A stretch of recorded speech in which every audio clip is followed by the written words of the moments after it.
राधानगर ग्राम पंचायतर विभिन्न ग्राम सुभद्रा सचेतनता पदयात्रा अनुष्ठित। आज सकाळ 10टा समय राधानगर ग्राम पंचायतर विभिन्न ग्राम मानकरे सुभद्रा सचेतनता पदयात्रा अनुष्ठित हो जाइछि।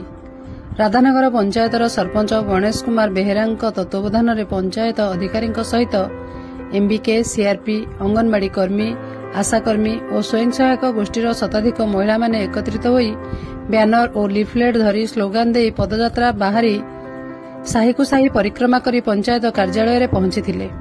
परे सेठारे शताधिक मां मानकु नै एक बैठक अनुष्ठित होइथिला। एठारे ओडिशा सरकारंकर एही सुभद्रा योजना रे किपरि अधिकरु अधिक महिला माने सामिल होई परिबे और एथिपई निर्धारित नियमावली उपरे सचेतन करा जायथिला। राधानगर पंचायतर बागबर, बालीपुर, गांधीनगर, दामोदरपुर, बालियंता, पिपलकटा, राधानगर, लांडीबंद और रायपुर आदि समस्त ग्राम मानकरे एही सचेतनता पदयात्रा अनुष्ठित होइछि।